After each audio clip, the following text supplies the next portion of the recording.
नमस्कार, बहुत स्वागत है आपका। आप देख रहे हैं किस्मत कनेक्शन और मैं हूं आपके साथ शैलेंद्र पांडे। आज हम बात करेंगे वसंत पंचमी के महापर्व की। ये जानेंगे कि वसंत पंचमी की महिमा क्या है, वसंत पंचमी के दिन का पूजा विधान क्या है और इस दिन किस किस तरह के वरदान आपको आसानी से मिल सकते हैं। ये तमाम विषयों पर चर्चा करेंगे, राशियों का हाल बताएंगे और देंगे आपके सवाल का जवाब। तो कार्यक्रम की शुरुआत करते हैं। सबसे पहले जानते हैं गुड लक। मां सरस्वती के सामने अगर नील सरस्वती स्तोत्र का पाठ किया जाए तो शास्त्र कहते हैं कि मूर्ख से मूर्ख व्यक्ति भी बुद्धिमान हो जाता है। तो जिसको विद्या की दिक्कत है, जिसको मूर्खता की दिक्कत है, जिसको मेंटल कंसंट्रेशन की दिक्कत है, ऐसे तमाम लोगों को हिंदी में अथवा संस्कृत में मां सरस्वती के सामने नील सरस्वती स्तोत्र का पाठ जरूर करना चाहिए। सबसे पहले जानते हैं कि वसंत पंचमी का त्योहार दरअसल है क्या और इसका महत्व क्या है। देखिए, माघ शुक्ल पक्ष की पंचमी तिथि को विद्या और बुद्धि की देवी मां सरस्वती की उपासना की जाती है। माघ महीने की शुक्ल पक्ष की पंचमी तिथि को, जिसको वसंत पंचमी कहते हैं, उसी दिन मां सरस्वती की उपासना की जाती है और इस पर्व को वसंत पंचमी कहा जाता है। साल में कुछ खास शुभ समय होते हैं जब आपको किसी शुभ कार्य को करने के लिए किसी पंचांग की जरूरत नहीं है, किसी मुहूर्त की जरूरत नहीं है। तो साल के कुछ विशेष शुभ काल में से एक होने की वजह से इसको अबूझ मुहूर्त भी कहा जाता है। कहा जाता है कि इस दिन कोई भी शुभ कार्य कर सकते हैं जिसमें किसी भी पंचांग आदि के देखने की आवश्यकता नहीं है। इसमें विवाह कर सकते हैं, कंस्ट्रक्शन कर सकते हैं और भी कोई शुभ कार्य हो तो वो वसंत पंचमी के दिन किए जा सकते हैं। ऋतुओं का संधिकाल होता है, शिशिर की समाप्ति होती है और कहीं ना कहीं वसंत की शुरुआत होती है। तो ऋतुओं का संधिकाल होने की वजह से इस दिन ज्ञान और विज्ञान दोनों का वरदान मां सरस्वती से प्राप्त किया जा सकता है। इसके अलावा संगीत का लाभ, कला का लाभ और अगर आध्यात्मिक आशीर्वाद चाहिए तो वो भी बसंत पंचमी के दिन आपको मिल सकता है। अगर आपकी कुंडली में विद्या बुद्धि का योग नहीं है या शिक्षा में मुश्किल का योग है या शिक्षा में बाधा का योग है तो वसंत पंचमी के दिन विशेष पूजा करके आप उसको भी ठीक कर सकते हैं। वसंत पंचमी का पूजा विधान क्या है, इस पर बात करेंगे, लेकिन उसके पहले जान लेते हैं मेष, वृष और मिथुन राशि का राशिफल।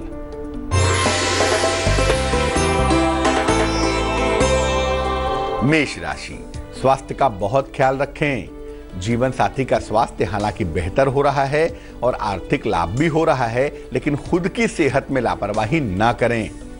शुभ रंग नीला होगा, ब्लू होगा और भाग्य होगा 67%।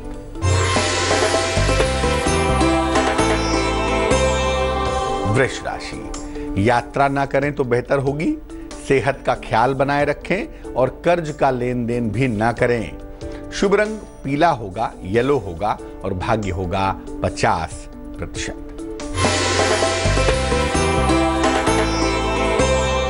मिथुन राशि, परिवार में प्रसन्नता आएगी, नौकरी में उन्नति होगी, स्थान परिवर्तन के सुंदर योग भी फिलहाल बने हुए हैं। शुभ रंग धानी है और भाग्य है 61%। वसंत पंचमी के दिन कुछ खास तरह के ग्रह प्रबल हो जाते हैं, कुछ खास तरह के ग्रह मजबूत हो जाते हैं। कौन से हैं वो ग्रह और क्या पूजा उपासना करनी चाहिए, चलिए आपको बताते हैं। कुंडली में अगर बुध कमजोर हो तो बुद्धि कमजोर हो जाती है, क्योंकि बुध का मतलब होता है शार्पनेस ऑफ द माइंड। इसीलिए अगर बुध कमजोर है तो ऐसी दशा में अगर वसंत पंचमी के दिन मां सरस्वती की उपासना की जाए, उन्हें हरे फल अर्पित किए जाएं, तो निश्चित रूप से बुध प्रबल होता है, बुध शक्तिशाली होता है और उसका फायदा होता है। बृहस्पति अगर कमजोर हो जाए तो विद्या प्राप्त करने में बाधा आती है। बुध माने बुद्धि, बृहस्पति माने विद्या। तो बृहस्पति के कमजोर होने पर एजुकेशन प्राप्त करने में बाधा आ रही है, विद्या प्राप्त करने में मुश्किल आती है। ऐसे में अगर वसंत पंचमी के दिन पीले वस्त्र धारण करके पीले फूलों से, पीले फलों से मां सरस्वती की उपासना करें तो बृहस्पति भी बेहतर होगा। शुक्र अगर कमजोर हो, वसंत की शुरुआत है और वसंत का जो मालिक है वो शुक्र स्वयं होता है, इसीलिए अगर कुंडली में शुक्र कमजोर हो तो मन बहुत ज्यादा चंचल होता है, वसंत में हिलोरें लेने लगता है। और शुक्र के कमजोर होने से करियर का चुनाव अमूमन ठीक नहीं हो पाता, क्योंकि जो भावनाएं हैं ना वो अक्सर करियर को डेविएट कर देती हैं, भटका देती हैं। ऐसी दशा में वसंत पंचमी के दिन मां सरस्वती की उपासना सफेद फूलों से करनी चाहिए। ऐसा करने से आपका शुक्र भी प्रबल होगा। कर्क, सिंह और कन्या राशि वालों का वक्त कैसा चल रहा है, आइए आपको बताते हैं।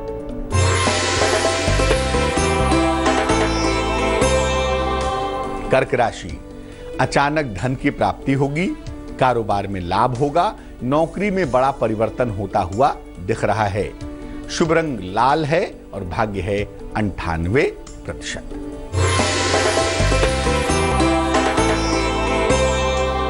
सिंह राशि, विवाह में बाधा आ सकती है, हालांकि आर्थिक मजबूती भी ठीक है और लंबी यात्रा पर जाने के योग भी ठीक दिखाई दे रहे हैं। शुभ रंग सुनहरा और भाग्य होगा 49%।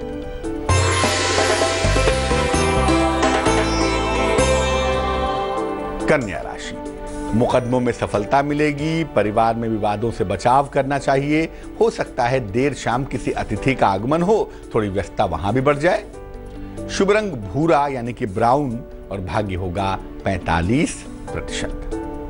वसंत पंचमी पर मां सरस्वती की उपासना कैसे करें, इस विषय पर बात करेंगे, लेकिन फिलहाल आपका सवाल। नेत्रा ने हमें मेल लिखा है, मुंबई से मेल लिखती हैं। जन्म की तारीख है 24 मई 1980, जन्म का समय है अर्ली मॉर्निंग 2:30। जन्म का स्थान है मुंबई। नेत्रा लिख रही हैं कि ये करियर में चुनाव करने में परेशान हैं। क्या इनको प्रशासनिक सेवा के लिए थोड़ी बहुत कोशिश करनी चाहिए, या इनको मैनेजमेंट के क्षेत्र में जाना चाहिए, या इनको किसी और क्षेत्र का चुनाव करना चाहिए? किस सेक्टर में जाएं वो जानना चाहती हैं। किसी कुंडली के करियर में दो ग्रहों की बड़ी भारी भूमिका होती है, एक होता है शनि और एक होता है बृहस्पति। इन दोनों की क्या है, कौन सा पार्ट ज्यादा मजबूत है, बृहस्पति वाला पार्ट या शनि वाला पार्ट? इसको देखकर समझ में आता है कि नौकरी होगी या व्यवसाय होगा।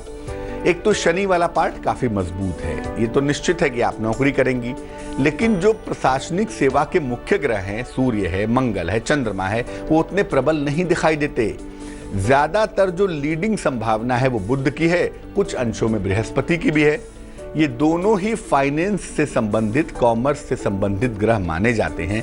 इसलिए सलाह यही दूंगा कि आपने मैनेजमेंट की पढ़ाई पहले की हुई है, इसलिए अगर आप फाइनेंस के क्षेत्र में जाएं, धन संबंधी क्षेत्रों में नौकरी करने की कोशिश करें तो उसमें आपको विशेष सफलता की प्राप्ति होगी। प्रशासनिक सेवा में जाने की बिल्कुल सलाह नहीं दी जाएगी। आप फाइनेंस के क्षेत्र में नौकरी करने की कोशिश करें, आप उसी में आगे बढ़ेंगी। दूसरा, कहीं ना कहीं थोड़ी सी हार्मोनल इम्बैलेंस की प्रॉब्लम भी दिख रही है, उसको हमें बैलेंस करना है। एक मोती नाम का रत्न, वजन में 12 से 14 रत्ती की, चांदी की अंगूठी में, सीधे हाथ की छोटी उंगली में, सोमवार की रात्रि को आप धारण करें ताकि आपका स्वास्थ्य बेहतर हो जाए। अब ये जानते हैं कि मां सरस्वती की उपासना कैसे करेंगे और किन बातों का ख्याल रखेंगे, किन बातों का ध्यान रखेंगे। देखिए, वसंत पंचमी के दिन पीले, बसंती या सफेद रंग के कपड़े पहने ज्यादा अच्छा होगा। काले और लाल वस्त्र न पहने तो ज्यादा अच्छा रहेगा। इसके बाद पूर्व यानी ईस्ट या उत्तर यानी कि नॉर्थ दिशा की तरफ चेहरा करके, मुंह करके पूजा की शुरुआत करें। सूर्योदय के बाद 2.5 घंटे या सूर्यास्त के बाद के 2.5 घंटे का जो समय है वो सबसे ज्यादा उत्तम है। वैसे वसंत पंचमी पर दिन भर पूजा की जा सकती है, लेकिन सूर्योदय के बाद के 2.5 घंटे और सूर्यास्त के बाद के 2.5 घंटे इस काम के लिए सबसे ज्यादा बढ़िया है। मां सरस्वती को सफेद चंदन और पीले सफेद फूल इनको अर्पित करें। प्रसाद में सफेद चीजें अर्पित की जाती हैं, जैसे मिश्री है, दही है, लावा है, ये अर्पित करना बेहतर होगा। वसंत पंचमी के दिन केसर मिलाकर खीर बनाई जाती है और ये केसर मिली हुई खीर भी मां सरस्वती को अर्पित करना सर्वोत्तम होगा। ये सब जब आप अर्पित कर लें तब आप मां सरस्वती के मूल मंत्र का जप करिएगा और वो मूल मंत्र है ओम ऐं सरस्वत्यै नमः, ओम ऐं सरस्वत्यै नमः। इस मंत्र का कम से कम 108 बार जप करिएगा और जप करने के बाद प्रसाद ग्रहण करिएगा। माँ से प्रार्थना करिएगा विद्या के लिए, बुद्धि के लिए, अपनी बुद्धि को सही रास्ते पर चलाने के लिए माँ से प्रार्थना करिएगा। निश्चित रूप से आपकी प्रार्थना स्वीकृत होगी। तुला, वृश्चिक और धनु राशि वालों का वक्त कैसा चल रहा है, आइए जानते हैं।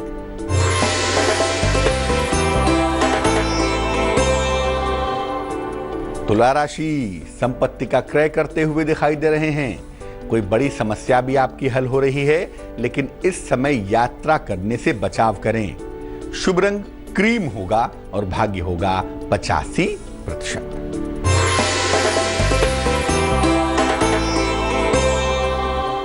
वृश्चिक राशि, भाई बहन का सहयोग मिलेगा, स्वास्थ्य आपका बेहतर रहेगा। अचानक यात्रा के लिए आपको तैयार हो जाना चाहिए। शुभ रंग गुलाबी और भाग्य होगा 58%।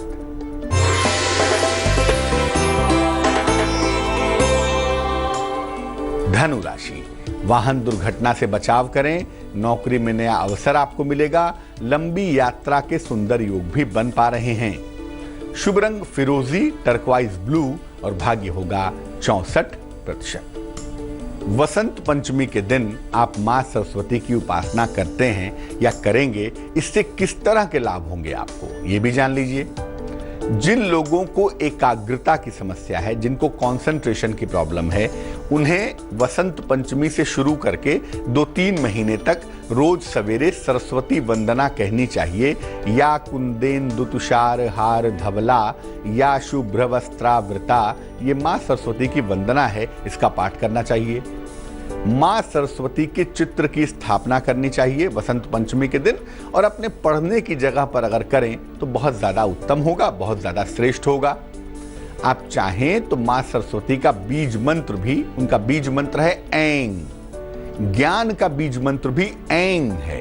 तो एक पीले कागज पर लाल रंग से लिख के ऐं भी अपने पढ़ने की जगह पर लगा सकते हैं। जिन लोगों को सुनने की समस्या है, सुन नहीं पाते, बोल नहीं पाते, ऐसे लोग सोने या पीतल के चौकोर टुकड़े पर मां सरस्वती के बीज मंत्र को लिखवा लें, ऐं लिखवा लें और इसको अपने गले में वसंत पंचमी के दिन पहन लें। आप एक अच्छे म्यूजिक का आदमी बनना चाहते हैं, म्यूजिक डायरेक्टर बनना चाहते हैं, अच्छे गायक बनना चाहते हैं, या आप चाहते हैं कि आपकी वाणी बहुत अच्छी हो जाए, तो केसर अभिमंत्रित करके केसर मां सरस्वती को पहले अर्पित करें और उस केसर से अपनी जीभ पर ऐं लिखवाएं। किसी धार्मिक व्यक्ति से या अपनी माता से लिखवाएं। ऐसा करने से वाणी की शक्ति अपूर्व हो जाती है। खासतौर से जिनको बोलना है, जो गायक हैं, जिनको संगीत का ज्ञान चाहिए, उनके लिए प्रयोग बहुत ज्यादा महत्वपूर्ण होता है। मकर, कुंभ और मीन राशि वालों का वक्त कैसा है, आइए जानते हैं।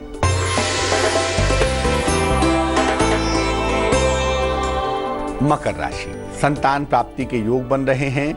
मित्र से भेंट की संभावना दिख रही है। वाहन का सुख मिलता हुआ भी दिखाई दे रहा है। शुभ रंग आसमानी और भाग्य होगा 90%।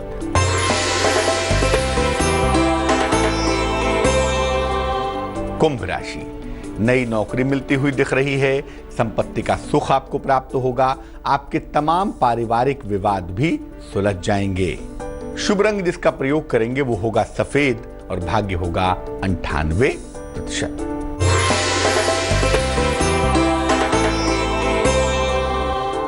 मीन राशि, आपको डूबा हुआ धन प्राप्त होगा। कारोबार में सफलता मिलेगी, लेकिन इस समय स्थान परिवर्तन न करें, गलतियां हो सकती हैं। शुभ रंग जिसका प्रयोग करेंगे वो होगा नारंगी और भाग्य होगा 70%। वसंत पंचमी के दिन कौन से विशेष प्रयोग करना लाभकारी होगा वो भी जान लीजिए। वसंत पंचमी के दिन मां सरस्वती को एक पेन अर्पित करिए।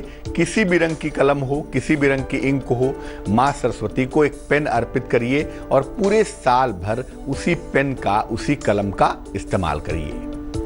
पीले या सफेद रंग के वस्त्र जरूर पहनिए, काले रंग से बचाव करिए।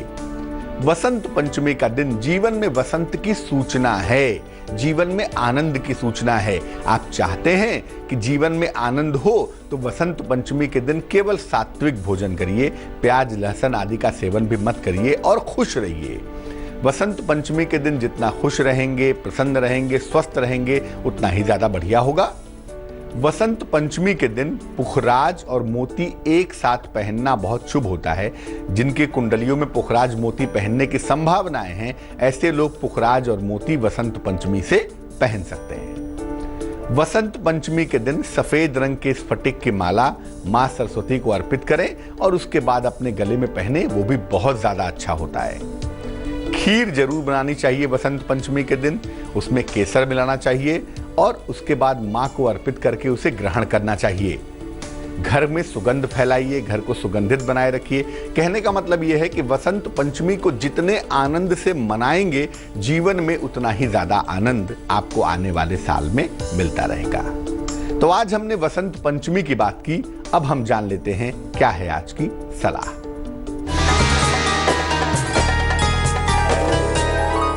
अगर आप लेखक हैं, स्क्रिप्ट लिखते हैं, कहानियां लिखते हैं, राइटर हैं, अगर आपको लेखन में सफलता चाहिए तो लेखन की शुरुआत करने के पहले, कुछ भी लिखने के पहले कागज के सबसे ऊपर टॉप पर ऐंग लिखिए, ऐंग, और ऐंग लिखकर तब लेखन की शुरुआत करिए। आपका लेखन शानदार हो जाएगा, आपकी राइटिंग बहुत बढ़िया हो जाएगी। आप जो लिखेंगे उसमें वजन आएगा, उसका फायदा भी आपको प्राप्त होगा। आज के लिए किस्मत कनेक्शन में बस इतना ही। फिर हाजिर होंगे किसी नए विषय के साथ, आपकी समस्या के समाधान के साथ। तब तक के लिए मुझे दीजिए इजाजत। आगे देखिए रिश्तों की कहानी संजय सिन्हा के साथ। नमस्कार।